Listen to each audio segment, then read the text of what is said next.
Testing the chairman's microphone. Test, test, test.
He said, why can't you win?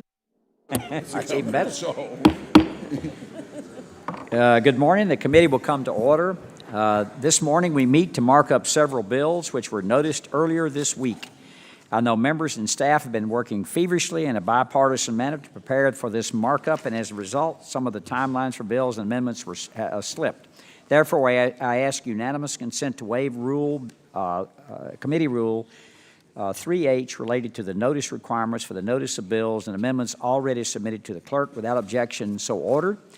I'm grateful to Ranking Member Waltz, our subcommittee chairman, ranking members, and all the sponsors of the bills on today's agenda for their efforts to advance these important pieces of legislation to the full committee. I will forego any further opening comments and yield to Ranking Member Waltz for any opening remarks you may have. well, thank you to the chairman, and we've had a couple days, and in our hearing the other night to talk about how great this is. I think we all should, and this group understands the historic nature of what we're doing, the bipartisan nature of the way we're doing it, the way we're conducting ourselves, and as I've always said, this is the committee that should reflect how we do business, should reflect on the sacrifice of those who gave us the right to self-govern. So I can't say enough. The chairman's leadership has moved something that is a big lift, but an important one. And I've only half jokingly said that perhaps people should waive jurisdiction over the health care bill and bring it to us, and we'll give it a try, because I think we got a chance of getting it done. But I thank you, Chairman. This is a good piece of legislation. And to all the members here who worked on this, thank you for your dedication to our service members. I yield back. I thank the gentleman for yielding. I now call up H.R. 3218. The clerk shall report. H.R. 3218, to amend Title 38 United States Code to make certain improvements in the laws administered by the Secretary of The bill was Veterans. circulated in advance pursuant to committee rules. Without objection, the first reading is dispensed with. The bill is now open for amendment at any point, and I have an amendment in the nature of a substitute at the desk. The clerk shall report. An amendment in the nature of a substitute to H.R. 3218, offered by Mr. Rowe of Tennessee. I ask unanimous consent that further reading of the amendment in the nature of a substitute be dispensed with. Hearing no objection, so ordered. My amendment in the nature of a substitute would make many technical changes to the underlying bill based off of VA's technical assistance and other suggestions from stakeholders. Some effective dates have also been moved around to ensure that the policies are budget neutral over the 5 and 10-year windows. One of the major changes made in my amendment in the nature of a substitute is to the provision in the underlying bill on veterans affected by a school closure, an original provision introduced by our colleagues, Mr. Tucano and Mr. Messer. My amendment in the nature of a substitute would ensure that we are fully covering the students who are affected by the closures of Corinthian and ITT Tech by requiring that any veterans who attended these schools would be able to have any of their credits that were not transferable to another school fully restored for GI eligibility. For individuals going forward, if their school closes, then they will receive back their GI Bill entitlement for the semester that they were enrolled when the school closes, as well as a bridge payment for up to 4 additional months of living stipends. I want to thank Representative Tucano and Messer for their strong advocacy on this issue and their push to ensure that we help those veterans who experienced a school closure or who will experience one through no fault of their own. During Monday night's hearing, it was clear that this package is what our veterans and their families deserve, what they want. And I will just say again how proud I am of the bipartisan work of this committee and of the veterans community to get the H.W. Comrie Veterans Education Assistance Act of 2018 to the point that it is today. Is there any discussion on my amendment in the nature of a substitute to H.R. 3218? Hearing none, who else seeks recognition for the purpose of offering an amendment? Seek recognition, Mr. Chairman. The clerk shall report.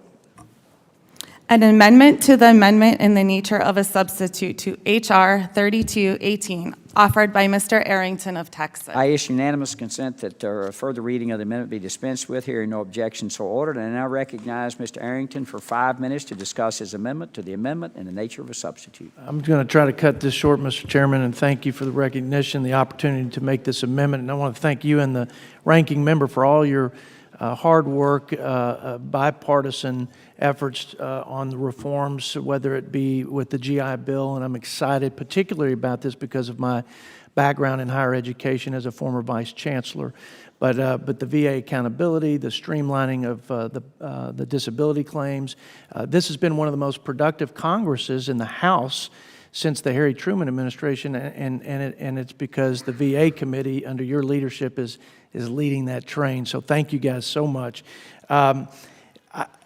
In my experience in higher education, Mr. Chairman, I've learned that as a condition to receive federal funds for certain types of financial aid, universities are required to meet certain performance standards. It only makes sense that as a steward of taxpayer dollars and to ensure that our veterans are getting quality education at all the institutions that are approved, that the VA require the same universities to provide evidence of veteran student success as a condition of federal funds via GI Bill. However, the first step is understanding where we are right now in terms of what data is being collected, what data we need to collect that we're not currently collecting, and how our universities are performing against these certain performance metrics. Under the current law, each educational institution that receives GI Bill funds is required to submit an annual report to the Secretary regarding, quote, academic progress of GI Bill recipients, as the Secretary may require.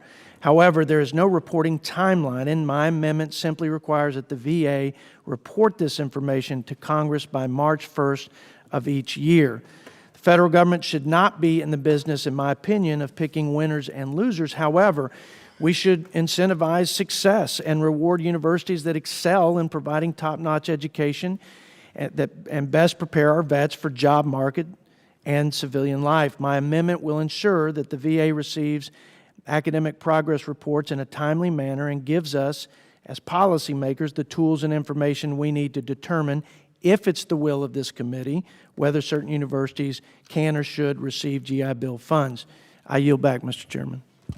I thank the gentleman for his amendment. Is there any other discussion of Mr. Arrington's amendment? Hearing none, who else seeks recognition for the purpose of offering an amendment? Mr. Chairman, I have an amendment to the amendment in the nature of a substitute at the desk. The gentlelady has an amendment to the amendment. The clerk shall report. An amendment to the amendment in the nature of a substitute to H.R. 3218, offered by Ms. Rice of New York. I ask unanimous consent for the reading of the amendment be dispensed with. Hearing no objection, so ordered. And now recognize Ms. Rice for 5 minutes to discuss her amendment to the amendment in the nature of a substitute. Thank you, Mr. Chairman. This amendment requires the VA to reconsider and make new determinations for all previously denied claims submitted by World War II veterans for benefits due to mustard gas exposure. This legislation is necessary to address a very specific group of veterans for whom the VA does not currently have the proper mechanisms to adjudicate claims. The impact of this legislation is very limited. It strictly affects World War II-era service members who have already filed a claim for mustard gas exposure and have been denied. I ask my colleagues to support it. I also ask, Mr. Chairman, for a letter from Representative Jackie Walorski in support of this amendment to be entered into the record. Without objection, so ordered. Thank you. I'll be supporting this amendment. Is there any other discussion on Ms. Rice's amendment? Hearing none, Mr. Takano, would you like to make a comment at this point? Yes, sir. The gentleman's recognized for 5 minutes. Mr. Chairman, I move to strike like you already recognized me. Thank you, Mr. Chairman. I want to join my colleagues in expressing support for this bipartisan effort to secure the GI Bill's future for generations of veterans. I was pleased that this bill included my provision to provide relief to thousands of student veterans who are left with non-transferable credits and a depleted GI Bill benefit when their school closes in the middle of a semester. I've advocated for this provision since my first days in Congress, and I truly appreciate Chairman Rowe and Ranking Member Walz's work to include it in this bill. I'm even more pleased that this bill will now fully restore benefits for student veterans impacted by the abrupt school closure of ITT Tech, Technical Institute, and Corinthian colleges. Let me just repeat that. Fully restore benefits for student veterans. Amazing work of this committee. We are now treating student veterans the same as other students who had had their loans fully forgiven or their Pell Grant fully restored when a school closes. However, I think the fact that this provision was included in this package presents a larger necessity of holding for-profit colleges accountable. And this bill does not solve the problem of unethical schools preying upon veterans' benefits. As we continue to work on protecting student veterans, the 90-10 loophole needs to be addressed and the gainful employment and borrower's defense rules fully implemented. I'm very concerned about the impact weakening and delaying these rules would have on student veterans. This is an important and complex piece of legislation that will benefit millions of veterans and their families. I look forward to the Senate markup of this legislation and working with them and all of you to continue to build on the progress we have made to ensure that we are best serving and protecting our veterans. Thank you very much, Mr. Chairman. I yield back. I thank the gentleman for yielding. Any other comments? Hearing none, since no other amendments were timely filed, the question now occurs on Representative Rice's amendment to the amendment in the nature of a substitute to H.R. 3218. All those in favor to the amendment to the amendment in the nature of a substitute to H.R. 3218 say aye. Aye. All opposed say no. Opinion of the chair, the ayes have it, and Representative Rice's amendment to the amendment in the nature of a substitute to H.R. 3218 is agreed to.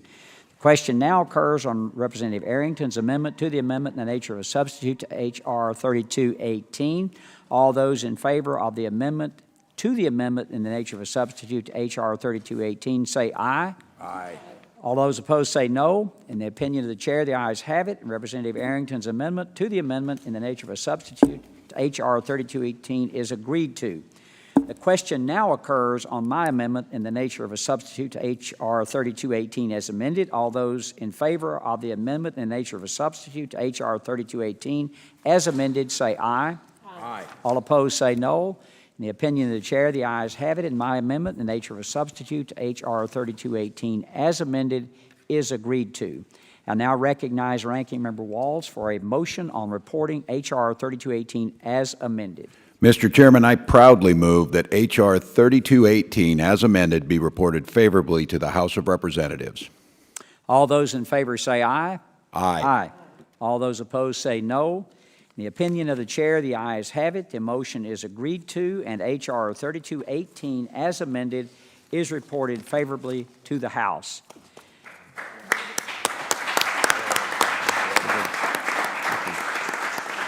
I now call up H.R. 918. The clerk shall report.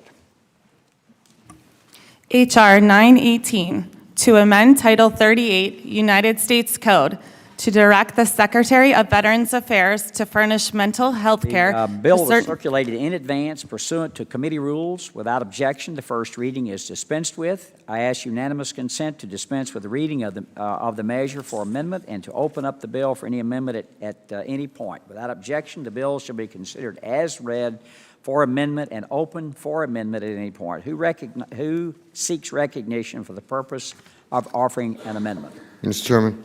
Mr. Kaufman, you're recognized. The clerk shall report. An amendment in the nature of a substitute to H.R. 918, offered by Mr. Kaufman of Colorado.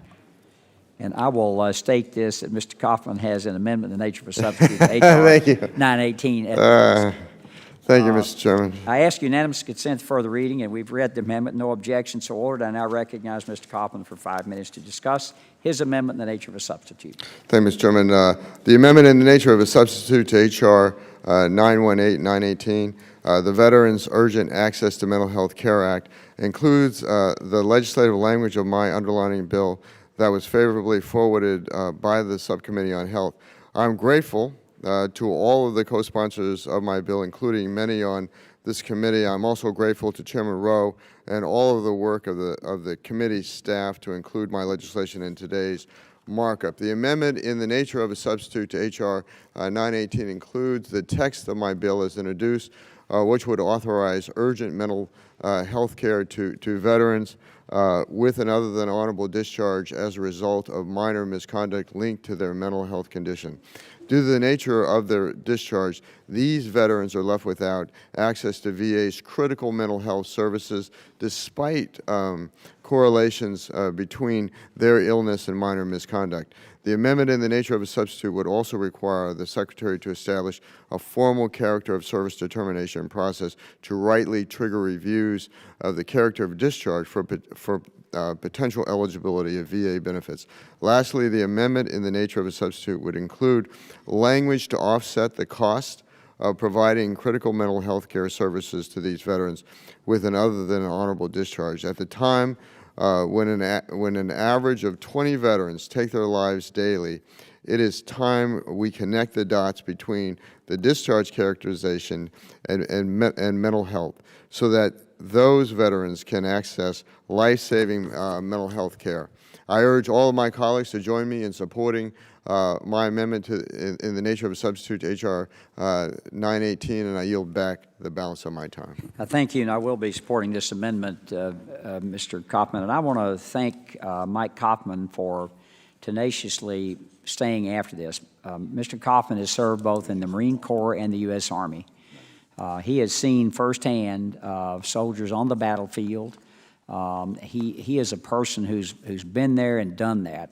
And Mike, I want to personally thank you and Mr. O'Rourke for your hard work on this and recognizing maybe some of our fellow GIs who fell through the cracks. Sure. And you're now closing those cracks. So thank you for that. Is there any other discussion on Mr. Kaufman's amendment in the nature of a substitute to H.R. 918? There are 3 amendments to Mr. Kaufman's amendment in the nature of a substitute at the desk. Who seeks recognition for the purpose of offering an amendment to the amendment in the nature of a substitute? Mr. Chairman. Mr. O'Rourke. I have an amendment to the amendment in the nature of a substitute to H.R. 918. Clerk shall report. An amendment to the amendment in the nature of a substitute to H.R. 918, offered by Mr. O'Rourke of Texas.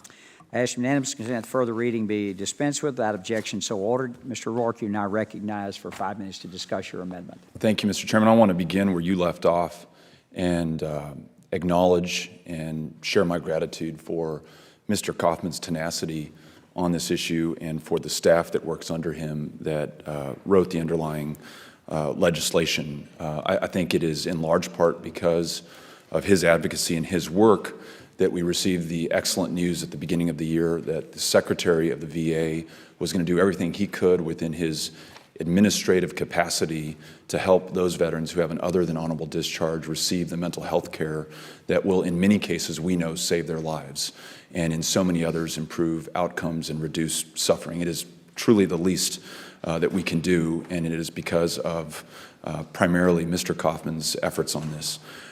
Our amendment will strike the word urgent and ensure that veterans do not receive this life-saving mental health care only in cases of crisis, but that if they have a condition connected to combat, post-traumatic stress disorder, traumatic brain injury, military sexual trauma, or service in the latter case, they're able to get consistent care, holistic care from a VA mental health care provider that again, I think is going to end up saving lives and improve outcomes. I'd also, Mr. Chairman, like to thank Senator Chris Murphy, who introduced companion legislation in the Senate and has been a tireless advocate on this issue, and would like to single out Chris Goldsmith and the Vietnam Veterans of America, who have been such passionate, articulate advocates for the consequence of current policy and proposing a better alternative. Truly, and I think everyone in this committee would agree, but for the advocacy and the persistence of those veterans whom we represent, so much of the good legislation that we get to champion would not be here. And in our case, this amendment is a perfect example. So thank you, Mr. Chairman. Thanks to the members of the committee, and I hope that we'll have unanimous support for this amendment. I yield back. Thank you, Mr. O'Rourke, and I will be supporting this amendment. Is there any other discussion on Mr. O'Rourke's amendment to the amendment in the nature of a substitute to H.R. 918? Mr. Chairman. Mr. Kaufman, you're recognized. Thank you, Mr. Chairman. I just want to say that I want to thank Mr. O'Rourke for bringing this issue up. I mean, the fact is, if we are truly, truly committed to bringing down veteran suicides in America, this amendment's important. And it's important because we're not just, if we look at the underlying bill, it's providing access to mental health care when it becomes the point of being an emergency. Well, what Mr. O'Rourke's bill does is it says let's intervene prior to becoming an emergency. And I think that this goes a long way in improving the bill, and I thank Mr. O'Rourke for bringing this issue up. Any further comments? Seeing none, we have another amendment at the desk. Who seeks recognition for the purpose of offering an amendment? Mr. Chairman, I seek recognition for the purpose of offering an amendment to the amendment in the nature of a substitute to H.R. 918 that is at the desk. The clerk shall report the amendment. An amendment to the amendment in the nature of a substitute to H.R. 918, offered by Ms. Gonzalez Colon of Puerto Rico. Now I recognize Ms. Gonzalez Colon for 5 minutes to discuss her first amendment. Thank you, Mr. Chairman. I want to recognize Mr. Kaufman for his leadership in his envisioning of this legislation addressing mental health care. I think it's very important for our veterans. And Mr. Chairman, I presented this amendment as an effort to provide mental health care services for veterans who receive other than honorable discharge and suffer traumas due to their participation in humanitarian and natural disaster operations. These veterans have also served and sacrificed for this nation and should therefore be included in key legislation, such as this one. In fact, this amendment was consulted with the State Veterans Advocate and local veterans organization in my district. They informed me of their concern and wish to extend these services to them. However, given the additional cost and impact this amendment could have on the bill, I will withdraw it. I have agreed to work with the committee to address this issue in the future. Again, I want to thank Mr. Kaufman and his staff and Chairman Rowe for your leadership and for agreeing to continue our discussion on this matter. With this, I will withdraw this amendment. Thank you, Mr. Chairman, and I'll yield back the balance of my time. I thank the gentlelady for yielding. Anyone who wishes to speak on her First Amendment comments? Seeing none, who seeks recognition for the purpose of an amendment to the amendment in the nature of a substitute? Mr. Chairman, I seek recognition for the purpose of offering a second amendment to the amendment in the nature of the substitute to H.R. 918 that is at the desk. The clerk shall report. An amendment to the amendment in the nature of a substitute to H.R. 918, offered by Ms. Gonzalez Colon of Puerto Rico. Now recognize Ms. Gonzalez Colon for 5 minutes to discuss her second amendment. Thank you, Mr. Chairman. This amendment will require the VA to provide information on mental health care services offered to eligible veterans with other than honorable discharge to state veterans agencies. This is imperative to keep state veterans agencies in mind as they are in direct contact with our veterans. Therefore, they should be informed of the mental health services that are being provided to better assist veterans in our districts. This amendment will help them be informed and help guarantee veterans utilize mental health benefits that are available to them. I would like to encourage my colleague to vote in favor of this amendment, and I yield back the balance of my time. Thank the gentlelady for yielding, and I will be supporting this amendment. Is there any other discussion on Ms. Gonzalez Colon's second amendment to the amendment in the nature of a substitute to H.R. 918? Seeing none, is there any other discussion on the amendment? Hearing none, and since no other amendments were filed in a timely fashion, the first question now occurs on Mr. O'Rourke's amendment to the amendment in the nature of a substitute to H.R. 918. All those in favor of Mr. O'Rourke's amendment to the amendment in the nature of a substitute to H.R. 918 say aye. Aye. All opposed say no. In the opinion of the chair, the ayes have it, and Representative O'Rourke's amendment to the amendment in the nature of a substitute to H.R. 918 is agreed to. The next question now occurs on Representative Gonzalez Colon's second amendment to the amendment in the nature of a substitute to H.R. 918. All those in favor of Representative Gonzalez Colon's second amendment to the amendment in the nature of a substitute to H.R. 918 say aye. Aye. All opposed say no. Opinion of the chair, the ayes have it, and Representative Gonzalez-Colon's second amendment to the amendment in the nature of a substitute to H.R. 918 is agreed to. The final question occurs on the amendment in the nature of a substitute to H.R. 918 as amended. All those in favor to the amendment in the nature of a substitute to H.R. 918 as amended, say aye. Aye. All opposed, no. In the opinion of the chair, the ayes have it, and the amendment to the amendment in the nature of a substitute to H.R. 918 as amended is agreed to. I now recognize Ranking Member Walls for a motion on reporting 918 as amended. Mr. Chairman, I move that H.R. 918 as amended be reported favorably to the House of Representatives. All those in favor say aye. Aye. All opposed, no. In the opinion of the chair, the ayes have it. The motion is agreed to, and H.R. 918 as amended is reported favorably to the House. I now call up H.R. 1058. The clerk shall report. H.R. 1058, to amend Title 38 United States Code to clarify the role of... Circulated in advance pursuant to committee rules. Without objection, the first reading is dispensed with. I ask unanimous consent to dispense with the reading of the measure for amendment and to open the bill up for amendment at any point. Without objection, so ordered. Who seeks recognition for the purpose of offering an amendment? Mr. Chairman, I have an amendment in the nature of a substitute to H.R. 1058 at the desk. The clerk shall report the amendment. An amendment in the nature of a Ask substitute. unanimous consent to further reading of the amendment be dispensed with. Hearing no objection, so ordered. And I now recognize Dr. Winstrup for 5 minutes to discuss his amendment in the nature of a substitute. Thank you, Mr. Chairman. The amendment in the nature of a substitute to H.R. 1058 includes the text of my bill, the VA Provider Equity Act, as introduced, along with an offset to pay for it.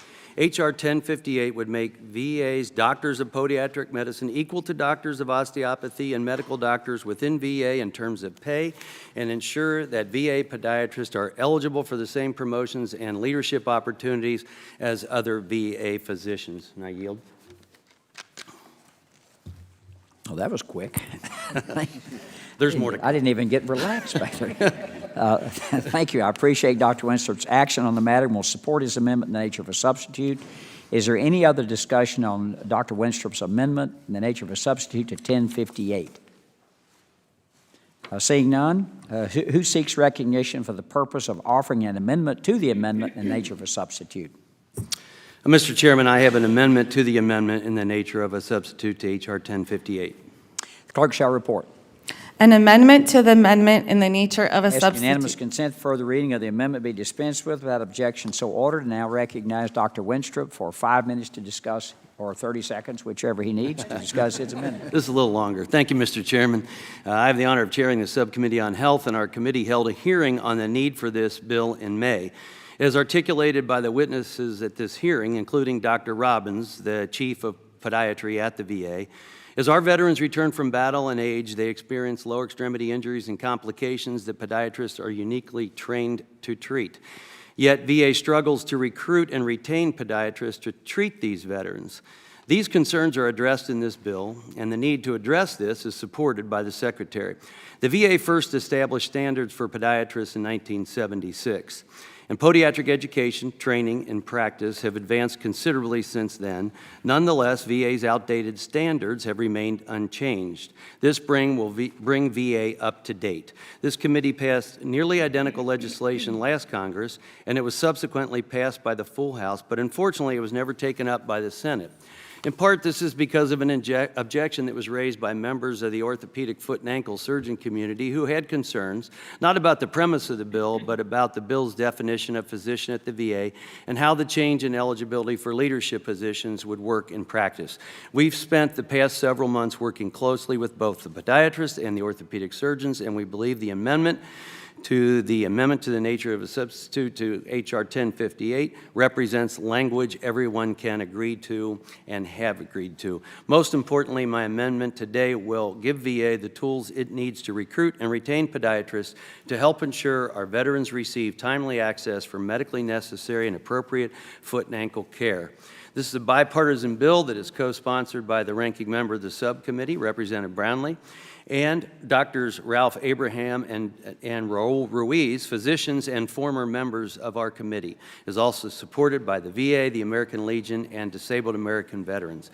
I urge all my colleagues to join me in supporting my amendment to the amendment in the nature of a substitute to H.R. 1058, and I yield back the balance of my time. Thank you, gentlemen, for yielding. I will be supporting this amendment. Is there any other discussion on the amendment? Hearing none, and since no other amendments were timely filed, the first question now occurs on Dr. Winstrup's amendment to the amendment in the nature of a substitute to H.R. 1058. All those in favor of Dr. Winstrup's amendment to the amendment in the nature of a substitute to H.R. 1058 say aye. Aye. All opposed say no. Opinion of the chair, the ayes have it, and Dr. Winstrup's amendment to the amendment in the nature of a substitute to H.R. 1058 is agreed to. Since no other amendments were timely filed, the question now occurs on Dr. Winstrup's amendment in the nature of a substitute to H.R. 1058. All those in favor of the amendment in the nature of a substitute to H.R. 1058 as amended say aye. Aye. All opposed say no. In the opinion of the chair, the ayes have it, and Dr. Winstrup's amendment in the nature of a substitute to H.R. 1058 as amended is agreed to. I now recognize Ranking Member Walls for a motion on reporting H.R. 1058 as amended. Mr. Chairman, I move that H.R. 1058 as amended be reported favorably to the House of Representatives. All those in favor say aye. Aye. All opposed, no. In the opinion of the chair, the ayes have it. The motion is agreed to, and H.R. 1058 as amended is reported favorably to the House. I now call up H.R. 2781. The clerk shall report. H.R. 2781, to direct the Secretary of Veterans Bill was Affairs. circulated in advance pursuant to committee rules. Without objection, the first reading is dispensed with. I ask unanimous consent to dispense with the reading of the measure for amendment and to open the bill up for amendment at any point. Without objection, the bill shall be considered read for amendment and open for amendment. Who seeks recognition for the purpose of offering an amendment? Mr. Chairman. Dr. Dunn? Mr. Chairman, I have an amendment at the desk. The clerk, and that's amendment to H.R. 2781 at the desk. The clerk shall report the amendment. An amendment to H.R. 2781, offered by Mr. Without objection, the amendment shall be considered as read for the purpose of amendment. I now recognize Dr. Dunn for 5 minutes to discuss his amendment. Thank you, Mr. Chairman. My amendment to H.R. 2781 addresses a concern that the VA raised during legislative hearing testimony and also makes a technical fix. The bill's purpose is to make sure enough veteran and service-disabled veteran-owned small businesses are represented on the Federal Strategic Sourcing Initiative contracts. This is necessary because if there are not enough of these businesses available, the VA cannot fulfill its requirement to buy from them. However, the VA accurately pointed out that on one group of contracts for domestic delivery services, there are no veteran-owned small businesses. Only a very few large companies operate in this industry. It would be self-defeating to mandate the VA contract with veteran small businesses where none exist. Therefore, the amendment excludes domestic delivery service contracts. The amendment also clarifies the Veterans Administration must submit certification to the House and Senate VA committees, and it ensures consistency in language regarding small businesses owned and controlled by both veterans and service-disabled veterans. In summary, this is a non-controversial amendment to address a point raised by the VA.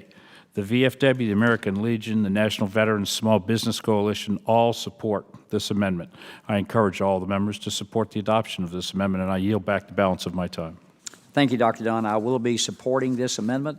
As Dr. Dunn mentioned in his statement, this amendment addresses a concern that VA relayed to us during a subcommittee on Oversight and Investigations legislative hearing on June 29th. It would make a non-controversial change regarding the coverage of the bill as well as some technical corrections, and I encourage all members to join in support of its adoption. Is there any other discussion on the amendment? Seeing none, is there any other discussion of Dr. Dunn's amendment to H.R. 2781? Hearing none, and since no other amendments were timely filed, the question now occurs on Dr. Dunn's amendment to H.R. 2781. All those in favor to the amendment say aye. Aye. All opposed say no. In the opinion of the chair, the ayes have it, and Dr. Dunn's amendment to to H.R. 2781 is agreed to. I now recognize Ranking Member Walls for a motion on reporting H.R. 2781 as amended. Mr. Chairman, I move that H.R. 2781, as amended, be reported favorably to the House of Representatives. All those in favor say aye. Aye. All opposed say no. In the opinion of the chair, the ayes have it. The motion is agreed to, and H.R. 2781, as amended, is reported favorably to the House. I now call up H.R. 95. The clerk shall report.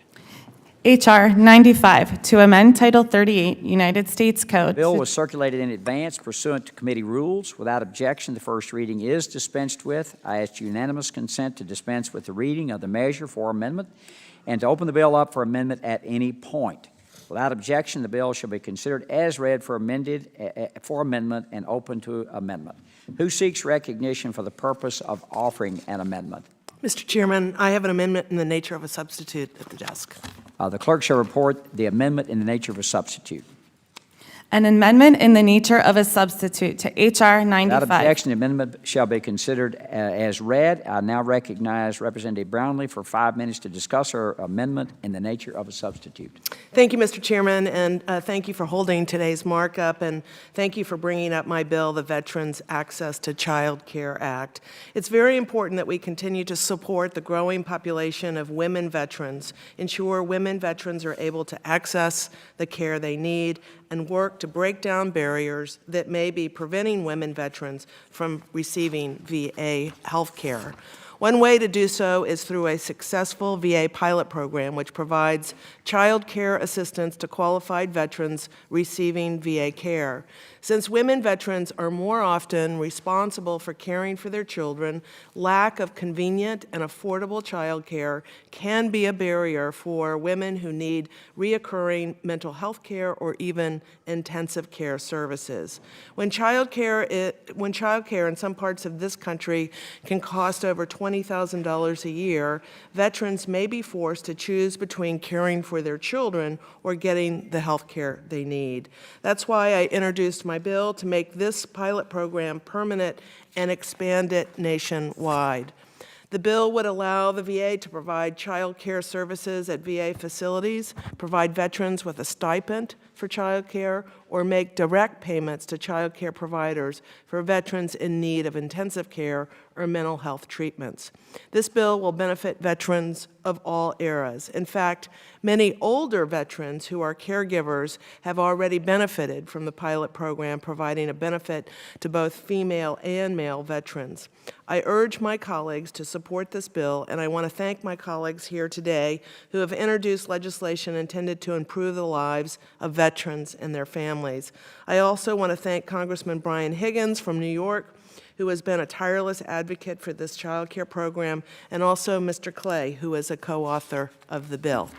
I hope to continue working to find a pay-for on my bill and the many other good bills under consideration so they can be passed into law. Thank you again, Mr. Chairman, and I yield back. Thank the gentlelady, and I will be supporting this amendment. Is there any further discussion on Ms. Brownlee's amendment? Mr. Chairman. The other gentleman's recognized.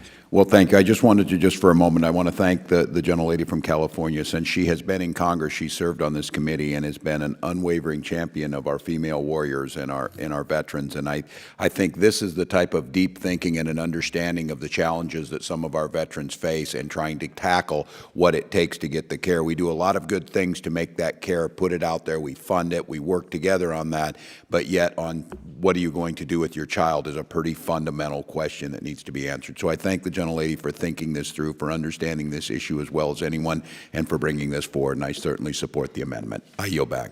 Thank you, gentlemen, for yielding, and I will also point out that I have been Dr. Mom, and there are male veterans who also will benefit from this, who take care of their children, too. Any further discussion?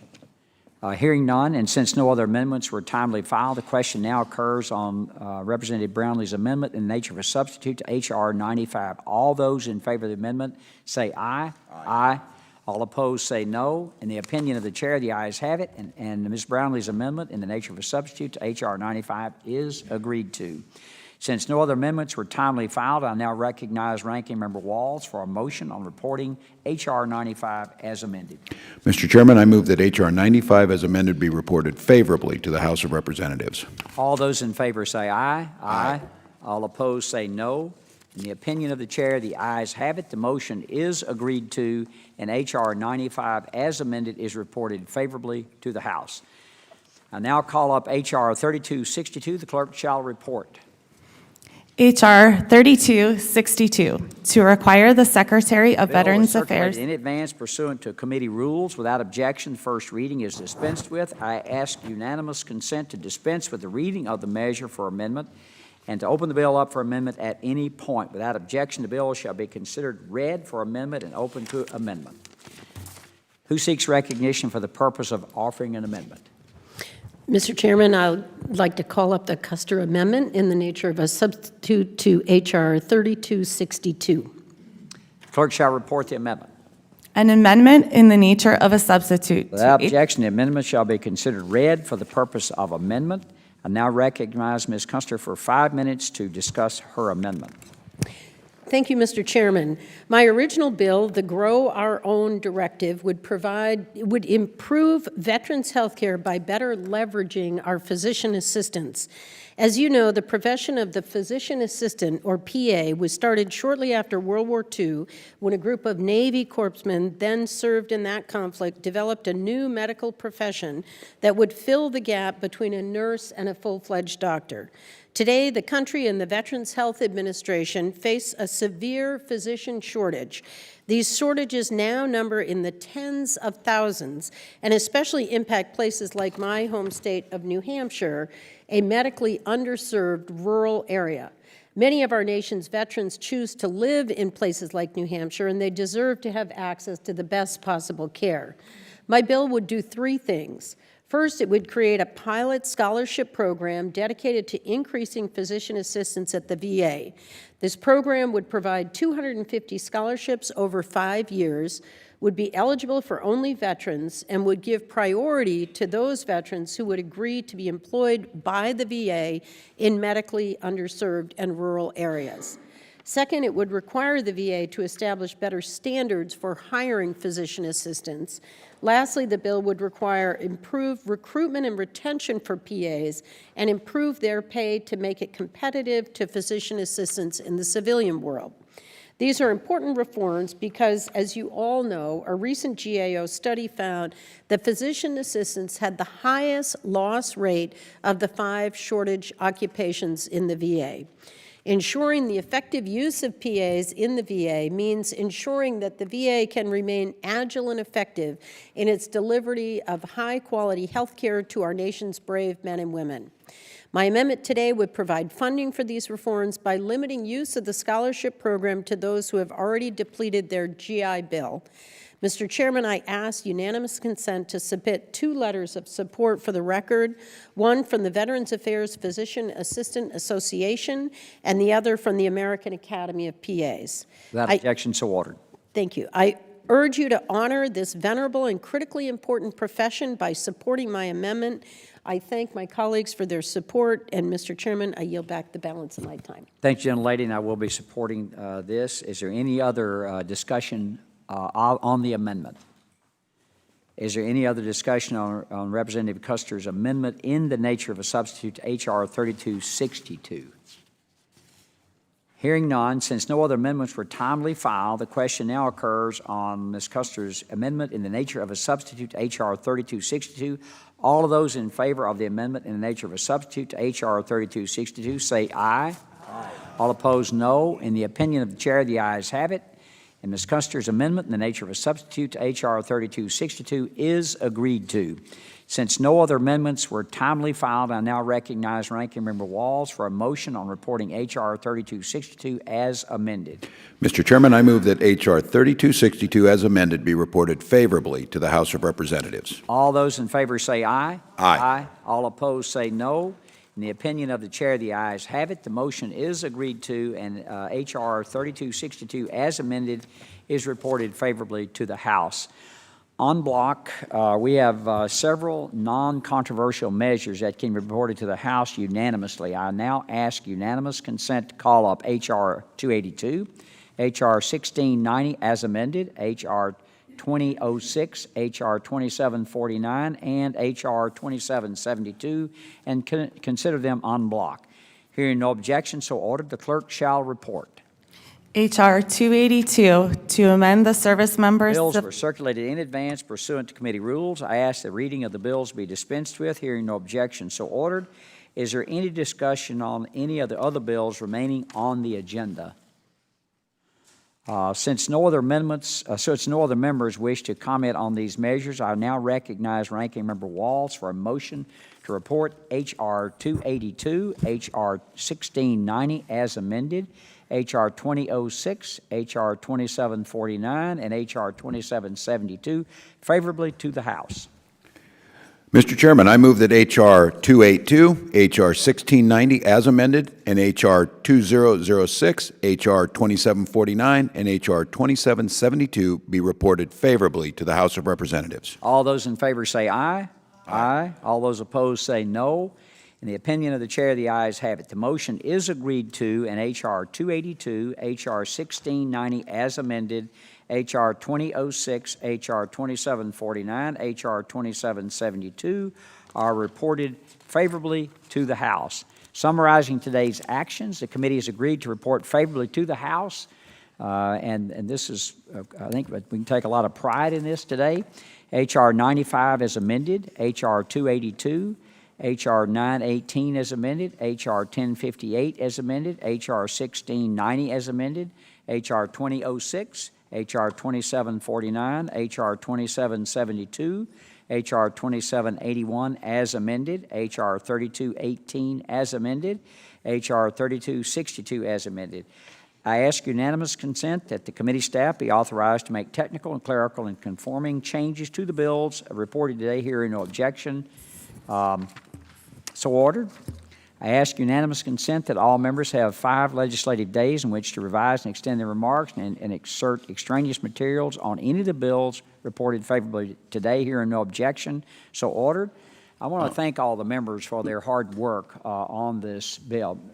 Mr. Kalani. Yeah, thank you very much, Mr. Chairman. Mr. Chairman, I'm sorry I was held up in a meeting with a constituent who flew 8,000 miles to see me.